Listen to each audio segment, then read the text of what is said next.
and welcome to the Raw Approach. You know who I am. I'm Dr. Woods. I hope everything is going okay with you on the day. I pray that everything is moving in just the way that you want it to go. But as we get ready to start our show, I want to leave you with some inspirational insight. You ready? Here it goes. Today, I want to talk about knowing how to leave when you are on top. Knowing how to leave when you're on top. This is one of the things that I always like to share with people and teach people, and for people to have self-identity in themselves and their worthiness within an organization. I understand that so many times in our lives we just go through, or so many times we have accepted a job or we have worked on a profession for quite a while. But there's nothing like leaving on top.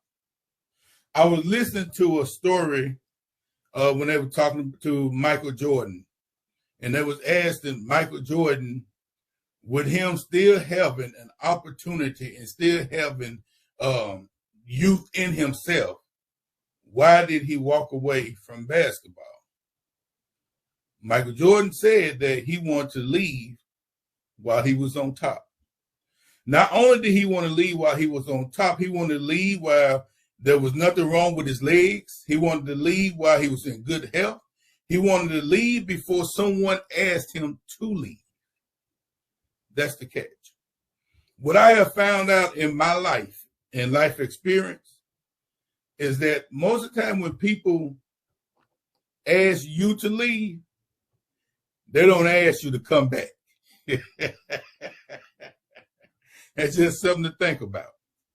So, but what was more interesting on leaving when you're on top, just within the last 3 or 4 weeks, I spoke to about 3 or 4 people.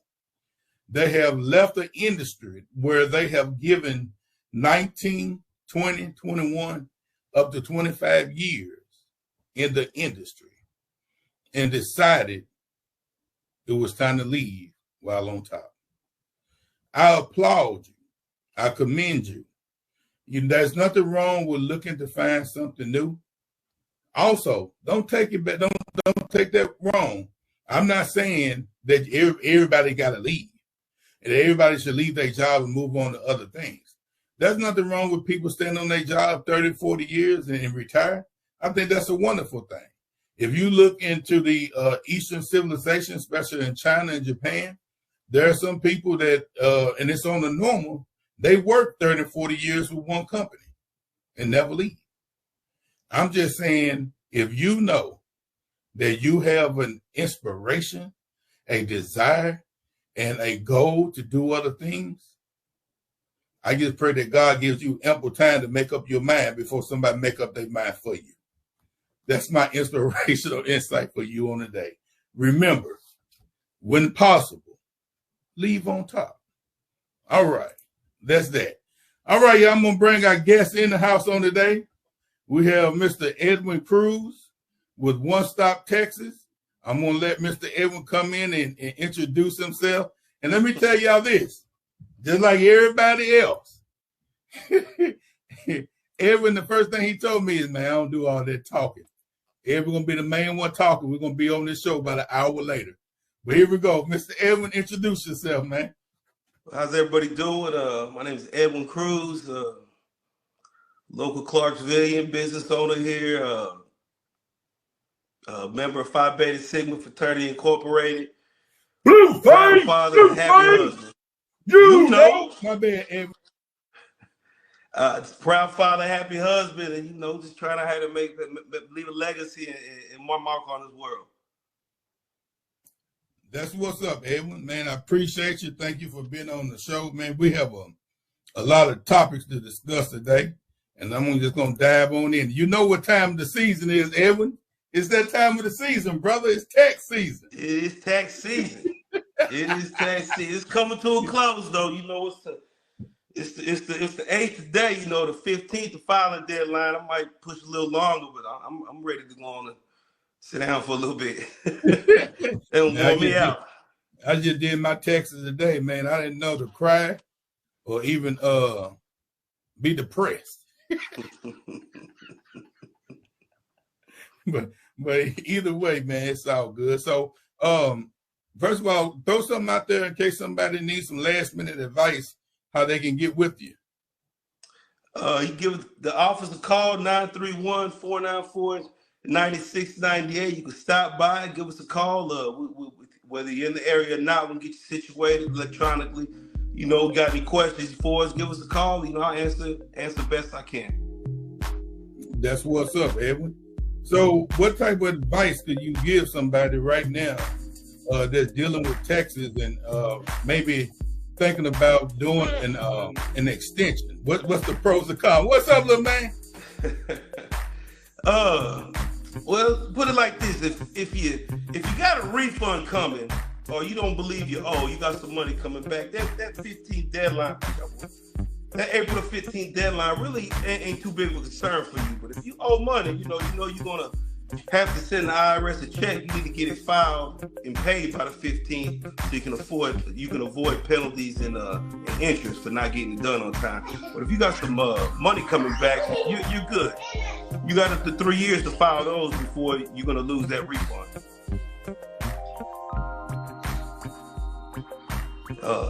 If you owe some money, if you're self-employed, get all your any and everything you think you may have spent money on to help you in your business. You know, take it to your preparer and let them tell you whether or not you can write this off or not, and to help lower your tax liabilities.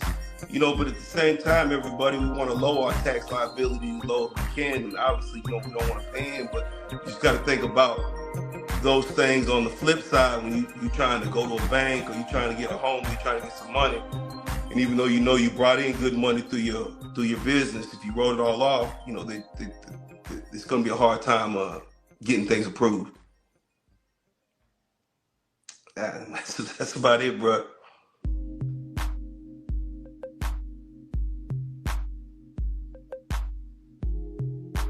I think we done lost him.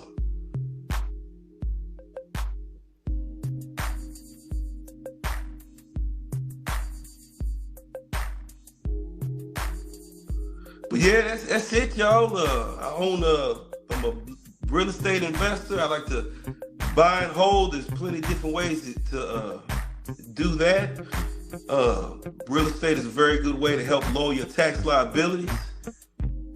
I don't know where brother Dr. Woods went, but he'll come back on here shortly.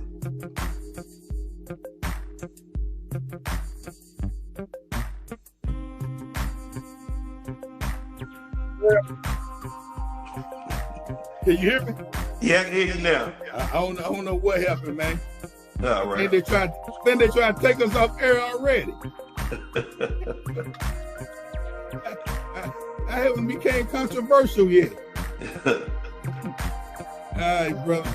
Let me get back on track. I apologize for that, man. I appreciate you explaining that about the taxes and all that type stuff.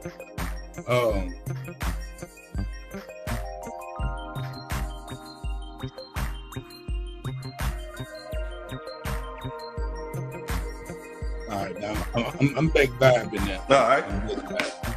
All right, tell me, give me the purpose for starting your business, man. Since our 16th year in business, I started back in 2010. Brother, you know Brian Harris, Freight? Yeah. I had no idea about taxes, y'all. Not an accountant, anything of that nature. I got a degree in history. I got a minor in political science. I've always been good with numbers, though.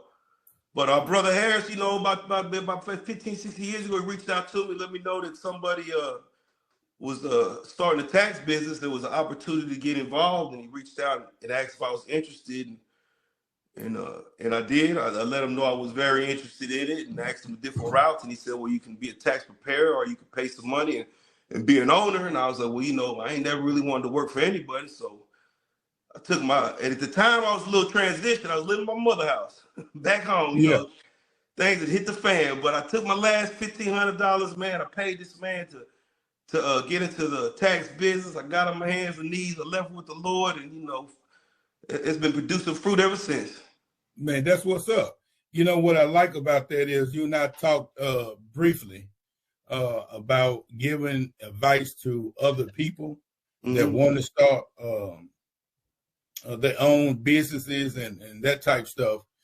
Share some of that advice that you share for me, so somebody in the audience can hear this and understand that everybody don't want your money. Some people really want to see you be successful. So yeah. I ain't knocking anybody on how they produce their money and feed their family, but if you're interested in starting a business or getting involved in something, I don't see any reason you should be paying someone some big course fee to teach you general information. And for one, if you just do some due diligence, some research, you can pull it off of YouTube, and Uncle Google will help you out. And two, you got to know what you want.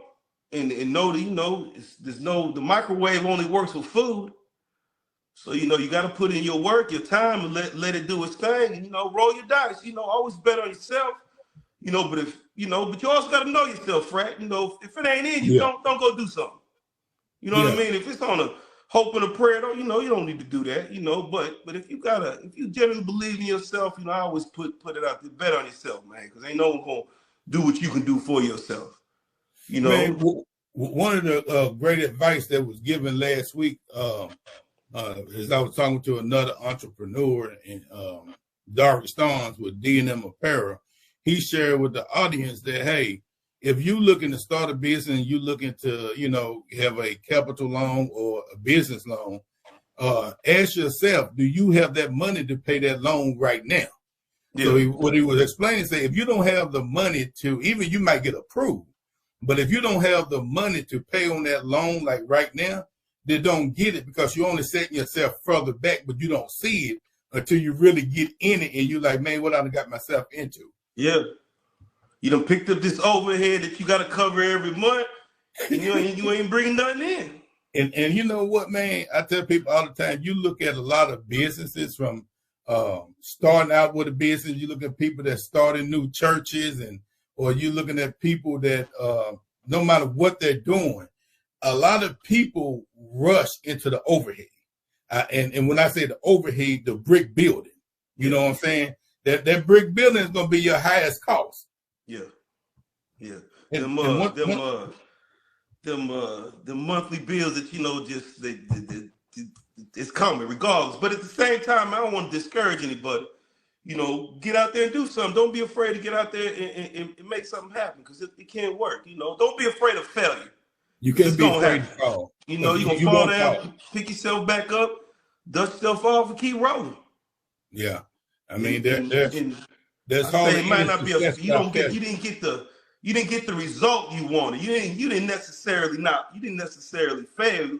You just didn't get the result you wanted. Go back, restructure, replan, and if you believe in it, go back at it. I mean, look how many times Nike failed. Look how many times they wouldn't give that man no loan for them waffle cone looking shoes.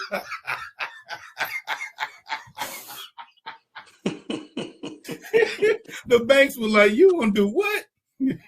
Yeah. I mean, dude, man, they turn him down all the time. But I tell people, man, all you need is one yes. Yeah.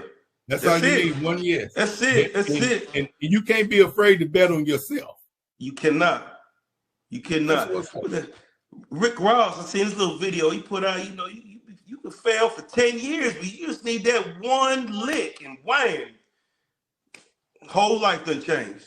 Then everything else falls in line. Everything, yeah. But one of the things is that with that, man, you have to be able to prepare yourself with, and that's why I like to hear people each week when they come on, is one, you got to be disciplined.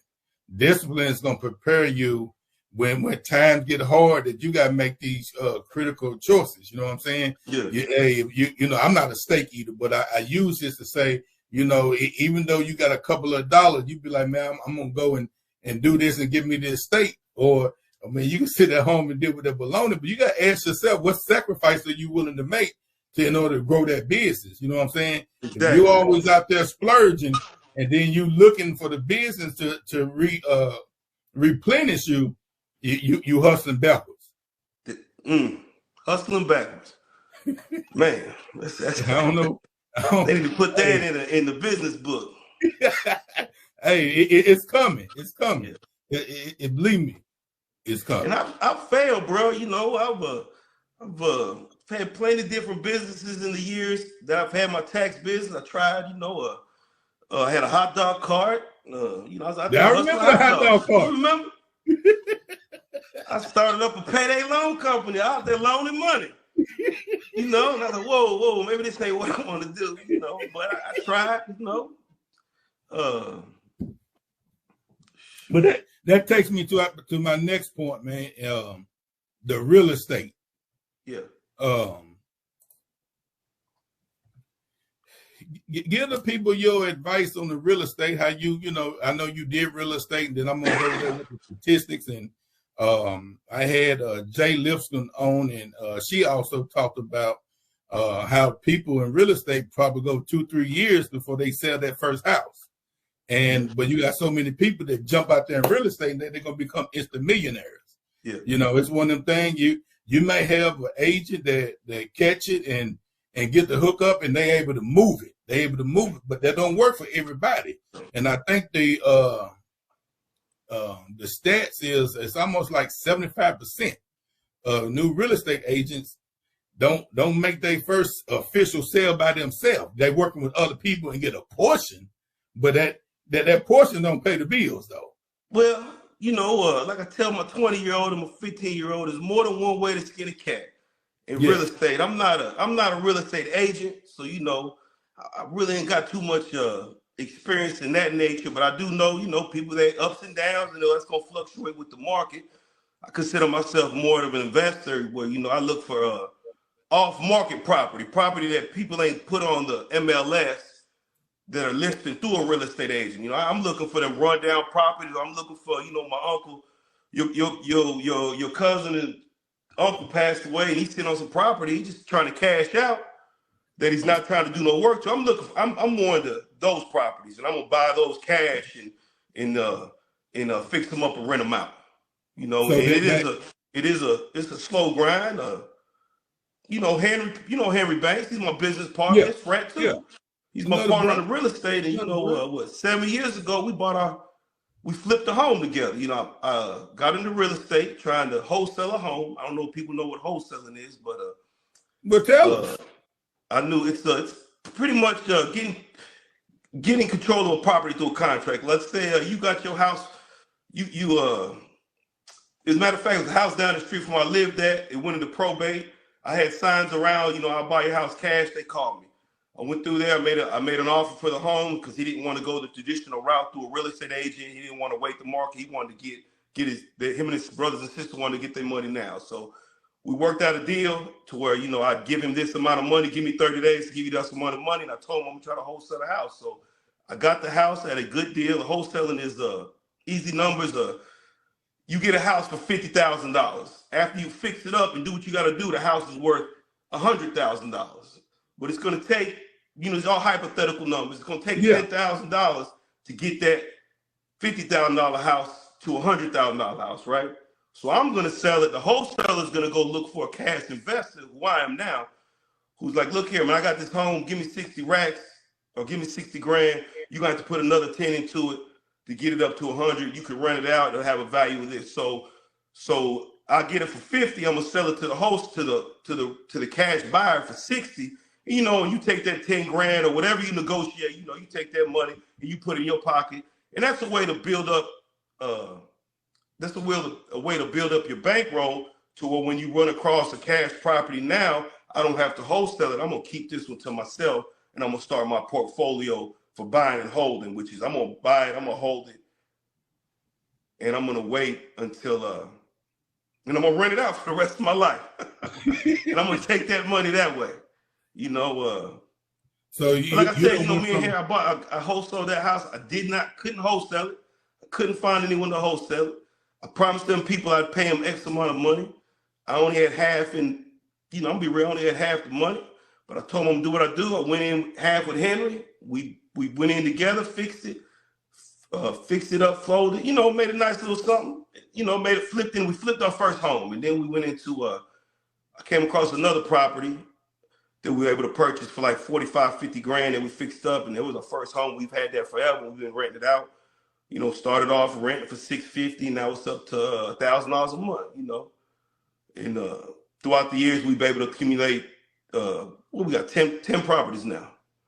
That's but like I said, it's more than one way to skin a cat. Real estate investors, there are, you can bank money. I can go out and get a whole bunch of different people money. It's just like I said, it's more than one way to skin a cat, bro.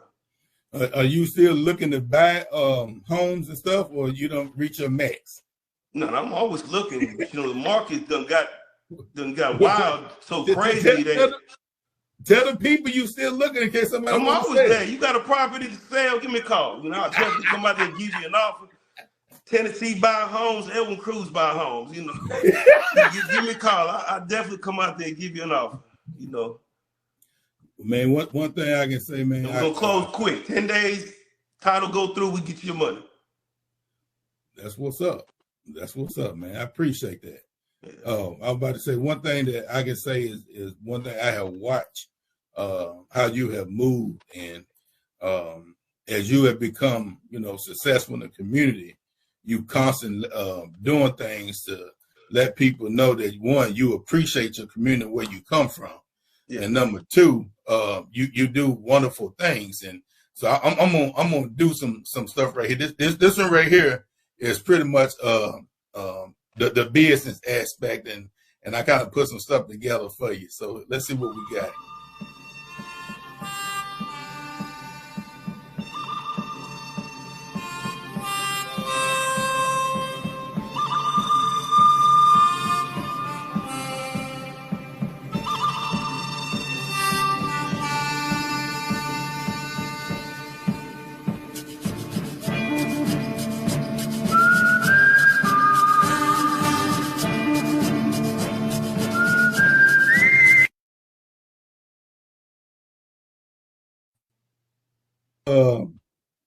You last year that's what you was publishing and giving away. Did I see something about a vacation?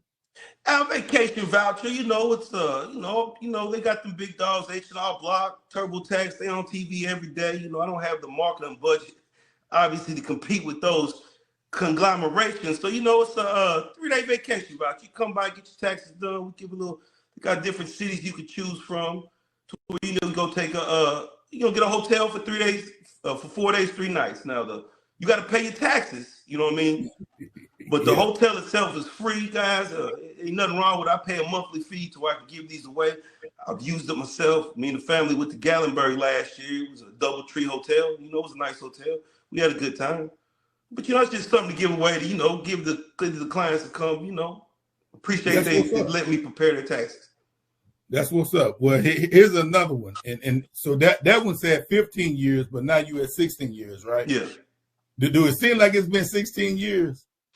No. When I look at this white, then I see it. I see this hairline leaving. I see it. Hey, man, that's all a part of living, bro. You know what the alternative is, don't you? No. Not living. Oh, no. Like the preacher said, we woke up on the winning side. Hey, I'm happy. I won't be on the winning side. That's what's up. Hold on. I got a couple more. Let's see what we got here, Edwin.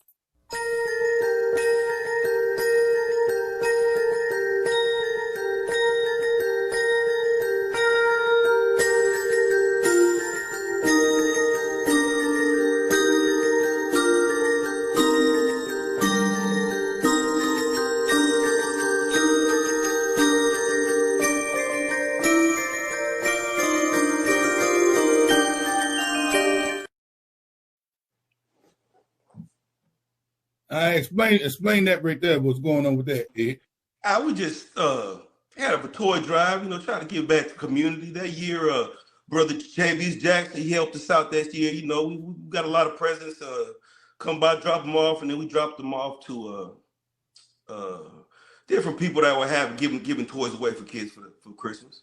Just something to give back to the families. All right. Appreciate that one. And the next one. And then I don't have I don't think we provided information from this for another one, but I want to get on that one later on. But I'm going to go ahead and throw this right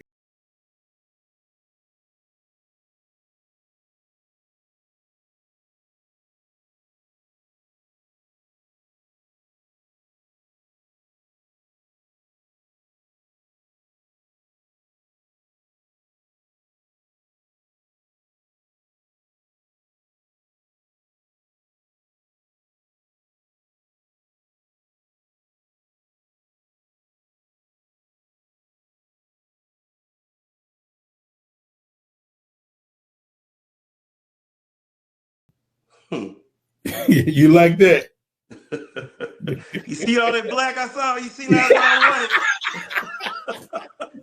white? Well, man, I like that. What made you start giving away the scholarships, though? Oh man, just being blessed, and want to give back, bless somebody else. Just give my thanks to the Lord through blessing somebody else. I like how you take the checks that you give to people, and still post them on the walls. Yeah. To me, I didn't know that you still do that. I didn't know you let the people keep the checks. Now let the people know also when they come in to get their taxes done. Yeah, your money also going to fund a scholarship. We appreciate that.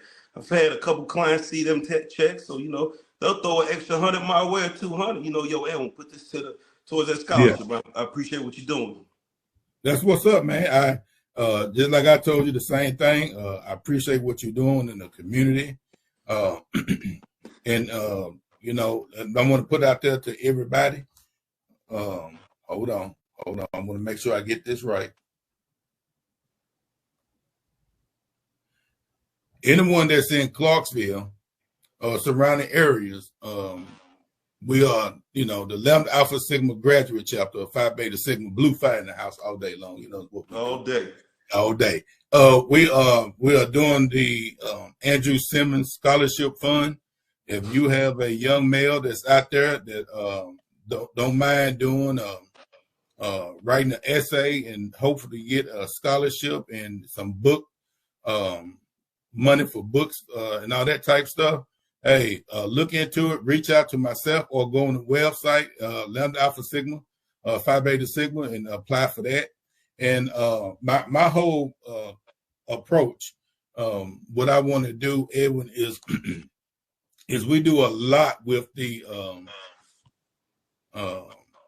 different people in the frat got different scholarships and stuff that's going on. So what I want to do is get together and bring all this together and do one big presentation for Phi Beta Sigma, everybody that's involved, all community leaders, and just make it a big ordeal in Clarksville, Tennessee. Just continue to represent to the fullest and go from there. What, Edwin got kicked off the stage when them kids hung up his phone? No. When them kids hung up your phone? I ain't no technical savvy guy. Hit the wrong button, I got fat fingers. Boy, what you talking about?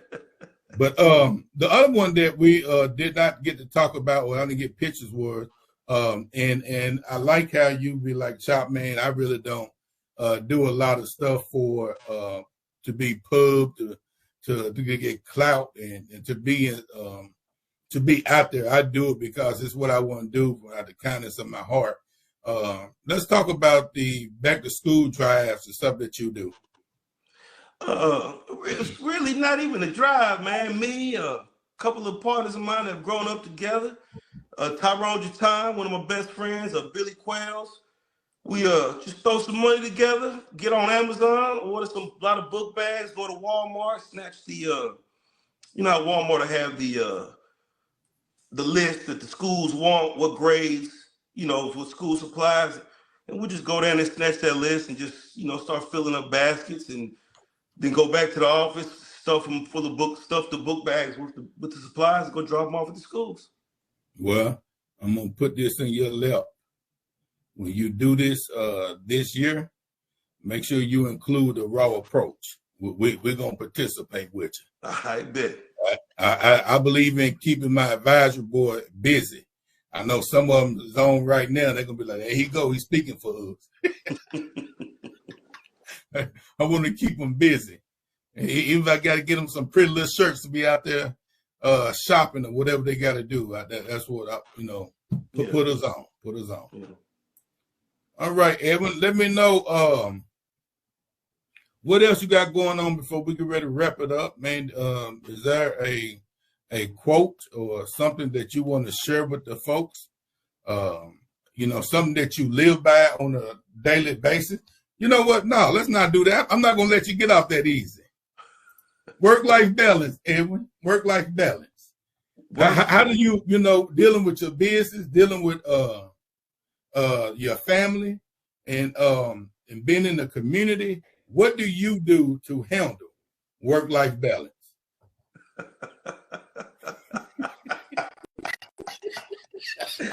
Oh man, let's keep it PG, Edwin.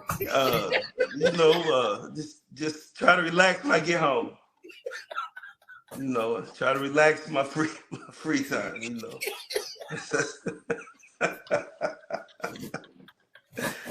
Oh man, yeah. All right. Yeah. I'm a proponent, you know what I mean? That's what's up. Well, before we get ready to wrap it up, man, is there anything that you'd like to ask me? I'd like to always give the guest that opportunity. I just want to say thank you, man. I like how you started the show. You going hard, you know what I mean? You bring different guests up, giving different people opportunities, just to shine a little light on them, and show other individuals, there's more than one way to be successful. There's more than one avenue. You just gotta put it in your heart and say you're gonna do it and go do it. And then, what I like about that, the thing about successful, man, is it's only evaluated according to you. You can't evaluate success according to anybody else. Like a one-man race? It's a one-man race. Whether it's a bow-legged race, a one-man race, or a horse race, or whatever, it's the race that you got to race. You know what I'm saying? And you got to make the best of your race. Don't equate what you think success is by looking to the east and to the west. Yeah. Look at self and identify what that is for yourself and go from there. That's a good one, Edwin. Beauty in the eye of the beholder, success is in the eye of the beholder. Whatever you say that again, Edwin. Do we need to pass the offering tray? Say that one more time. I just said, they say beauty in the eye of the beholder, success is in the eye of the beholder. Yes, absolutely. Life a one-man race, guys. Go out there, and be the best version of yourself. And something I do try to live by, is just try to be grateful throughout the day. Even though when things get difficult, when life pisses me off, you know what I mean? And things just don't seem whatever. I still, hey, man, small thing to a giant. Thank you, Heavenly Father, for what am I going to learn from this? And just try to be the best version of myself and don't push my beliefs on anybody. But, I'm going to be accepting of yours, but at the same time, be accepting of mine. Absolutely, man. Absolutely. Do you have any closing remarks for the folks? Just go get some money. Believe in yourself. Take care of your family, As long as them kids look up and smile and love you, and your wife love you, man, you win it. You win it. What you said. All right, man. Well, Edwin, man, I appreciate you for coming on. And we're going to do this again, man. We're going to have to get, I know you got a lot of your partners that you work with and do collaborative work and collaboration with. We're going to get them on with you next time. And we'll do this, man. I appreciate the opportunity. Yeah, I like the work that y'all doing in Clarksville, man. Hey, as I say again, everybody, remember, leave on top. Whatever that look like, always be the champion to yourself. That's what leaving on top is. And that's my closing remarks with that. As always, remember, small victories lead to greater success. And I am Dr. Woods, and you have just been hit by the R.A.W. Peace out. Come check us out. www.